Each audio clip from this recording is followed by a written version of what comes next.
quels sont les cadres de référentiel qui existent, hein? Il y a bien 3 niveaux, les produits, les projets, les organisations. Alors, sur les produits, il y a plusieurs façons d'organiser la communication environnementale avec différentes normes ISO qui sont attelées, donc de l'autodéclaration pour les entreprises, des labels environnementaux, qui est la 14024, des éco-profils, la 14025, et puis tous les affichages environnementaux, donc la 14026 et 27, et tout ceci donc rentre dans le cadre effectivement de l'ISO 14020 et donc l'ensemble des normes.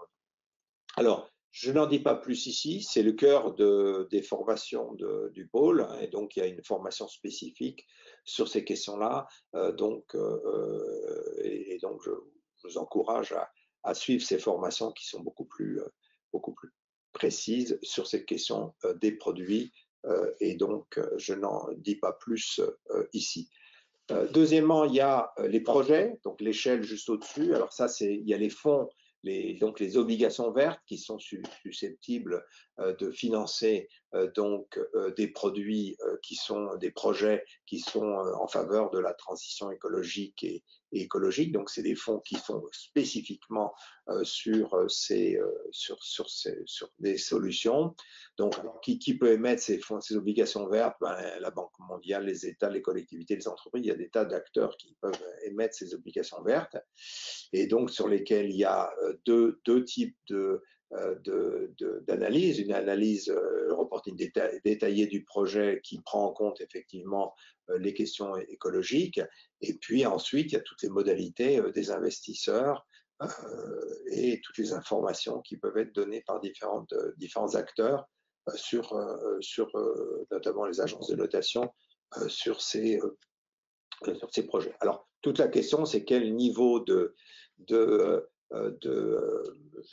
finesse dans la performance de ces obligations qui est donné. Est-ce que ce sont simplement des projets qui font dans le vert, si j'ose dire? On va fournir des énergies renouvelables, financer des énergies renouvelables, etc., sur lesquelles la question a priori ne se pose pas de l'évaluation, ou des projets où on va intégrer l'environnement dans des produits et des services où là, les questions nécessitent plus d'évaluation. Alors, pour finir, je vous donne ici je dirais le cas de la Global Report Initiative, hein, dont je disais tout à l'heure qu'en termes de reporting, c'était celle qui était un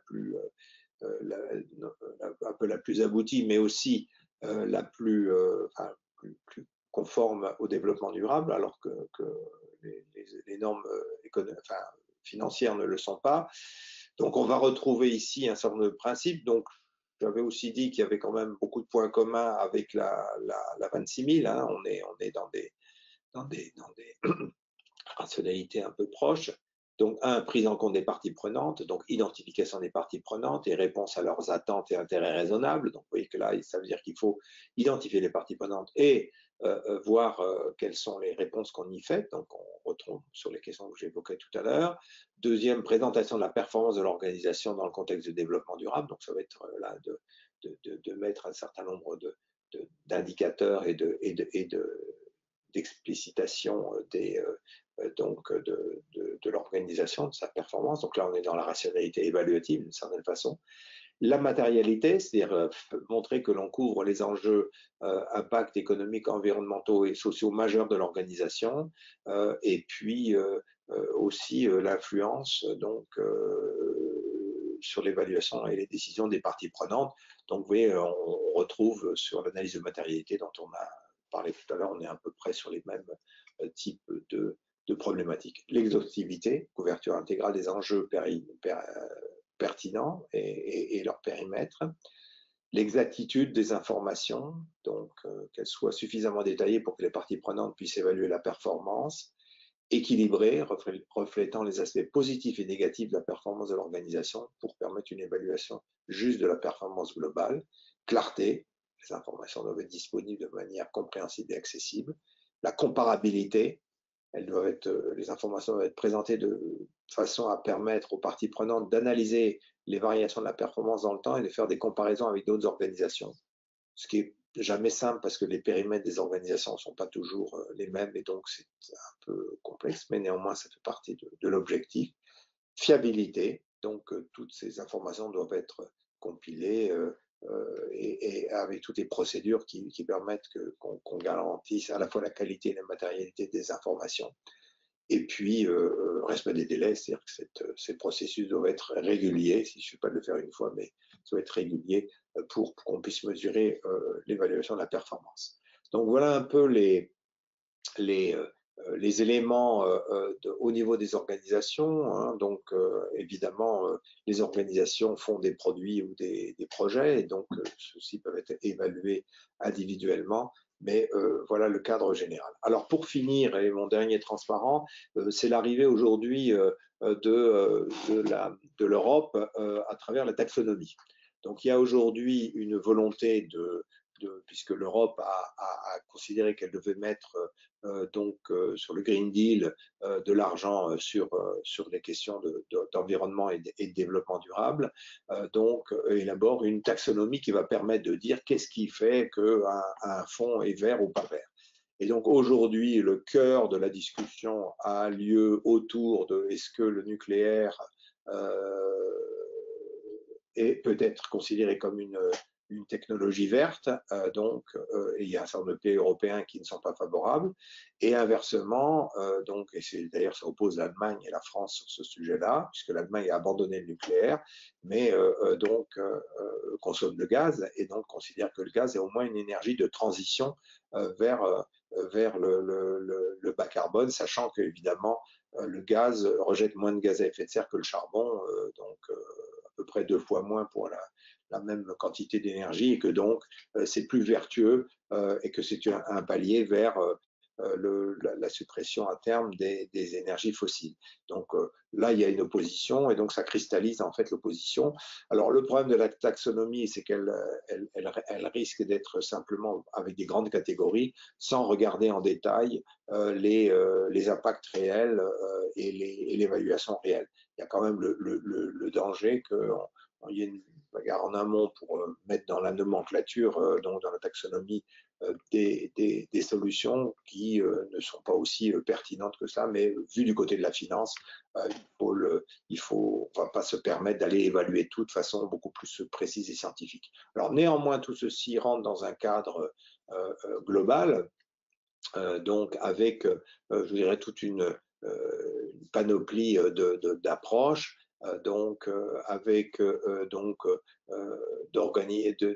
d'organiser en fait toutes les conseillers en investissement, les montées en compétences, donc les investisseurs institutionnels et gestionnaires d'actifs, les agences de notation. Enfin, il y a donc tout un contexte global qui est montré ici à l'écran, que je ne vais pas prendre complètement en détail, mais dont l'objectif c'est de réorienter donc les capitaux vers les investissements verts, d'intégrer la durabilité dans la gestion des risques. Donc vous voyez qu'on est encore dans cette approche de gestion des risques et favoriser la transition et le long terme. Donc la taxonomie est en train de démarrer. Actuellement, la partie climat qui tire un peu tout ça est beaucoup plus achevée, mais il y a la biodiversité, il y a la gestion des ressources, il y a l'eau aussi qui va venir derrière. Donc il y a un certain nombre de travaux et l'Europe veut donner là au niveau international et faire que effectivement toutes ces normes sur la finance puissent s'imposer au niveau international. Donc c'est aussi des aspects de stratégie économique et industrielle. Et il y a une contre-offensive actuellement. Les États-Unis, alliés au Canada et je crois l'Australie, mais enfin différents pays, veulent créer une agence internationale d'évaluation. Et donc, ils proposent que le siège soit à Montréal. Et donc, il y a aussi un contre-feu aujourd'hui, l'Europe, et l'ISO aussi va entreprendre des travaux sur ces questions-là. Donc aujourd'hui, à travers les normes de durabilité et donc tous les systèmes d'information et de reporting qui vont derrière, il y a aujourd'hui des grandes manœuvres qui évidemment vont aboutir à des formes différentes de notation. Et donc c'est vraiment très important, parce qu'une fois qu'on aura au niveau international, c'est unifié, ou du moins certains systèmes de notation viendront s'imposer aux autres, eh bien, ce sera absolument déterminant. Donc là, on est en cours d'évolution sur ces questions-là, donc je ne peux pas vous en dire plus. Voilà, je vais m'arrêter là et puis peut-être donner la parole pour ceux qui souhaiteraient donc poser des questions, faire des commentaires. Je suis à votre disposition.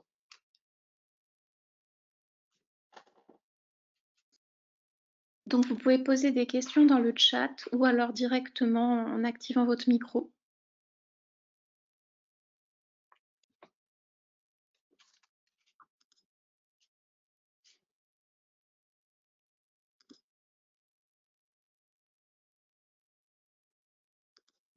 Alors, pour l'instant, il n'y a pas de questions.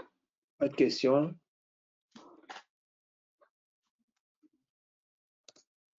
C'est dommage.